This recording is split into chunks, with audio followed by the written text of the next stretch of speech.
सिद्धेभ्यः ओम नमः सिद्धेभ्यः ओम नमः सिद्धेभ्यः। अहिंसा परमो धर्म की। आचार्य गुरुवर श्री कुंद कुंद भगवान की। आचार्य गुरुवर श्री ज्ञान सागर मुनि महाराज की। जय बोले परम पूज्य संत शरण आचार्य भगवान विद्यासागर जी महामुनि राज्य की। समस्त आचार्य संघ की। शांति रखो, कोई नहीं बोलेगा, शांति सुनो।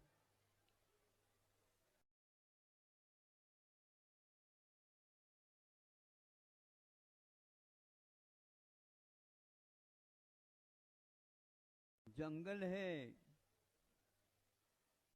चारों ओर देखते हैं अनगिनत पेड़ हैं, किंतु मौसम के अनुसार, ऋतुमान के अनुसार वहाँ पर जंगल सारा का सारा सूखा हुआ है। न पत्ते हैं, न कोंपने हैं, न फल हैं, और न ही कोई पक्षियों का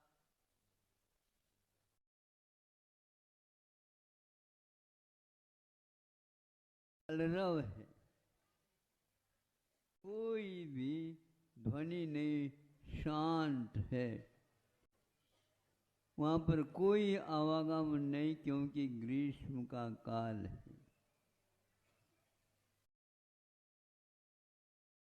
किंतु एक व्यक्ति ने देखा, ये क्या चमत्कार है। सारा सारा जंगल सूखा हुआ है, पत्ते नीचे गिर गए हैं, सूखे हैं, हवा के झोंका से उड़ जाते हैं, अन्यत्र जाकर गिर जाते हैं। ये सब हो रहा है। किंतु दूर से देखा, वहां पर उसे पानी का अनुमान हुआ। प्यास तो कम से कम बुझा दे, पेड़ की छांव मिल जाता है, लेकिन वो भी नहीं है। गया वहां पर देखा, ढूंढा, कोई भी कुआं भी नहीं। यदि एक था कुआं तो वह भी सूखा हुआ है। पानी का स्रोत कहाँ रहता है?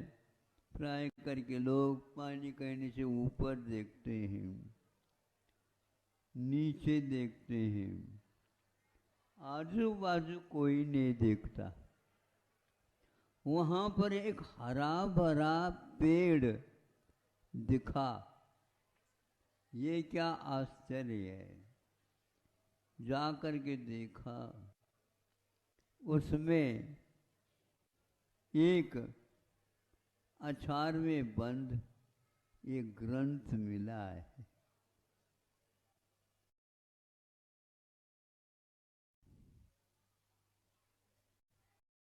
फिर क्या कहना, वो क्या है? वो ग्रंथ है। उसको खोल करके देखा, ताड़पत्री ग्रंथ है।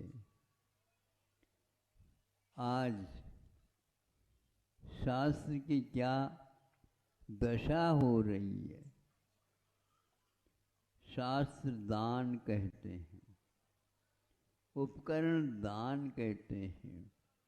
कोई दीक्षित होता है तो उसके लिए ये उपकरण ले लो, पीछे दी जाती है, कमंडलू दिया जाता है, और शास्त्र भी दिया जाता है। ये तुम्हारे लिए उपकरण का काम करेगा। आगे ये कथा आपको ज्ञात है। कैसे कैसे कौन से परिणामों से परिवर्तन होकर के कौन कहाँ से आ रहा है, इसका इतिहास भी मिल जाता है। उसको एक अच्छे वस्त्र में लपेटा हुआ था। आज की मनोदशा को हम देखते हैं। 25वां निर्वाण महोत्सव हो रहा था।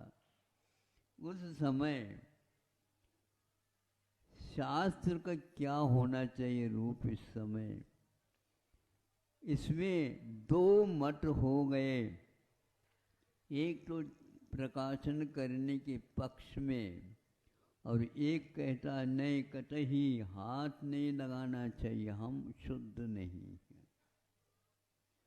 छापते हैं, वहां पर जाकर के देख लो क्या दशा हो रही। इतनी छाप छाप करके आप करते हो।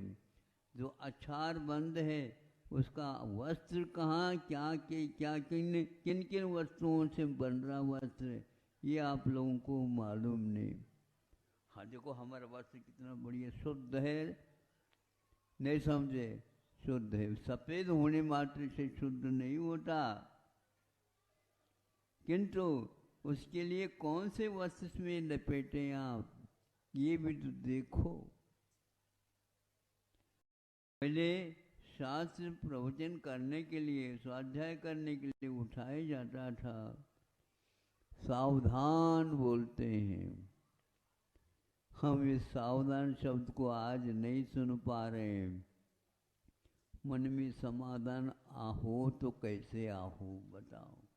मन में समाधान नहीं है, इसलिए नहीं है, इन वस्त्रों को निर्माण करने के लिए एक बार जाकर के देख लो क्या क्या उसमें किस किस चीज का उपयोग किया जा रहा है। ऐसी शास्त्र की दशा हो गई है, जहाँ रख रहे हैं स्थान कौन सा है पता नहीं, छाप रहे हैं कौन पता नहीं। कई बार इस विषय को हमने समाज के सामने रखने का भी सोचा है। यहाँ पर भी जो है शास्त्रदान बिल्कुल दान देना चाहिए, उपकरण है, लेकिन उपकरण के साथ व्यवहार कैसा होना चाहिए ये भी ज्ञान होना चाहिए। मूढ़ाचार आदि ग्रंथों में कहा गया है, जिस किसी को आप शास्त्र नहीं दो, जहाँ कहीं भी आप मत रखो, उसके योग्य साधन सामग्री क्या है उसके बारे में सोच विचार करो। प्रतिष्ठित हो जाते हैं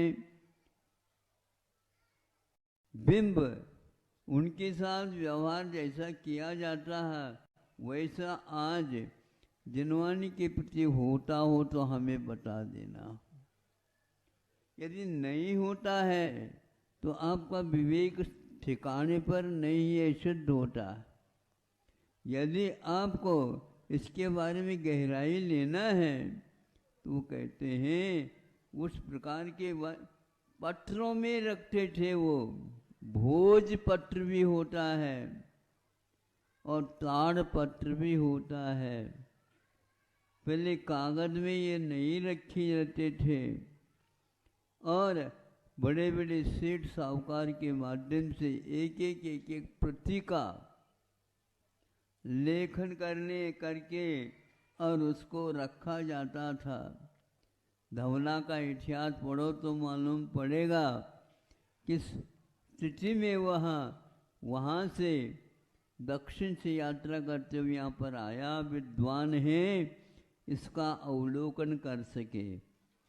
टोडरमल जी के ज़माने में वो वहाँ से नहीं आए थे, यहाँ पर केवल गोमठ सार ही कर्म सिद्धांत का प्रयोग करने वाला ग्रंथ था। बाद में ये मालूम पड़ा कि ये धवला, जय धवला, महाबंध आदि आदि ग्रंथ भी है। उसका जब प्रकाशन होने की बात हो गए, कई लोगों ने कहा मना किया, आज तक इस प्रकार का कार्य हुआ नहीं और यह अशुद्धि के साथ करना ठीक नहीं है। एक मत के अनुसार दूसरा कहता है इसको फिर देखेंगे कब। ये तो शास्त्र दान तो, उपकरण दान तो गुरु जी जब दीक्षा देते हैं उस समय का है।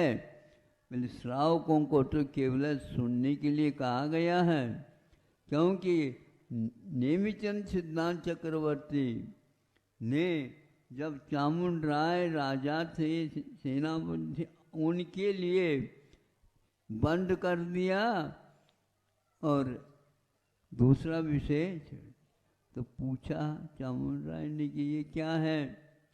नहीं, आप लोगों के लिए नहीं, किंतु हम इसी के विषय को प्रकारांतर से आपके सामने रखते हैं। और उस समय उन स्वाध्याय के प्रति रुचि रखने वाले राजा, महाराजा, सेनापति, उनके लिए उन्होंने कहा ये है गोमटसार, कर्मकांड के ऊपर धवलापन महाबंध, इसके ऊपर ये लिखा है। जीवस्थान के ऊपर जीवकांड का निर्माण किया। त्रिलोक पंडित के स्थान पर त्रिलोक साल की रचना कर दी। और लब्धिसार, क्षपनासार, ये कर्म सिद्धांत के जो कषाय पाउड ग्रंथ हैं, उनके ऊपर इनको ये आप पढ़ो। अब आज वो भी पढ़ने की बात नहीं है। द्रव्य संग्रह उसके ऊपर, इन सब के ऊपर एक लिख दिया गया, संतोष हो गया। लेकिन व्यवहार तो जिनवाणी के प्रति तो होना चाहिए, वैसा ही होना चाहिए। तो क्या करें हम? तो हाँ, योग्य रखो। जब तक आप उस वस्तु को जो बहुत मौलिक और शिरोधार्य मान रहे हो, तो उसके प्रति आज की वस्तु रखने योग्य है क्या नहीं, इसके बारे में सोचो। प्रत्येक वस्त्र केमिकल और मटन तेलों के माध्यम से बन रहे हैं। आप ही सोचो क्या हो रहा है। भगवान श्री जी प्रतिष्ठित होते हैं, हाथ नहीं लगा सकते जब तक आप शुद्ध वस्त्र नहीं पहने, स्नान आदि से निवृत्त ना हो। तो ऐसे वस्त्रों को पहनना तो दूर रहा, और आज हमने देखा रहा नहीं गया। और कहा केवल दान देने का अर्थ ये नहीं, दाता को किसको मैं दे रहा हूँ, ये भी सोचना पड़ेगा। ये नहीं हो रहा है तो हम इसको शास्त्र दान कैसे कहेंगे बताओ? नहीं कहा जा सकता। इसलिए इसके प्रति बहुमान रखिए, सिर पर रखिए, और अच्छे वस्तुओं से उनके आचार आदि का निर्माण करिए। आज यदि नहीं कर पा रहे हैं तो हम कैसे कहें कि आपकी उसके प्रति भक्ति है, स्तुति के योग्य है, श्रवण करने के योग्य है? कैसे कहेंगे? हम तो इतना कह सकते हैं, आपके लिए कटु शब्द लग सकते हैं, लेकिन आपका पेट बिगड़ गया है तो कड़ी औषधि ही दी जाएगी। इतना ही पर्याप्त समझता हूँ। आप लोगों ने बड़े साहस के साथ सुना। कम से कम जहाँ कहीं से आए वहाँ पर भी कह देना कि अच्छे वस्त्रों में तो कम से कम बहुमान के साथ इनको, हाँ वो इसी के लिए कई व्यक्तियों ने परिश्रम करके हाथ से बना करके और शुद्ध वस्त्रों के निर्माण कर रहे हैं। श्री जी को छुओ तो उस वस्त्र से उनको प्रक्षालन नहीं करो जो कि बाजार से आया है। हम रेशम से तो परहेज रख सकते हैं, तो आज साक्षात वह संगी पंचेंद्र का जो मटन फैलो, तो उसको क्या कर रहे हो आप? उसके प्रति घृणा है, चर्बी है वो, फिर क्या? इसीलिए कम से कम आस्था के विषय को आस्था की दृष्टि से ही देखना चाहिए। और श्री जी के ऊपर जो प्रक्षालन होता है तो उसके लिए भी ऐसे ही वस्त्रों का आप उपयोग करो।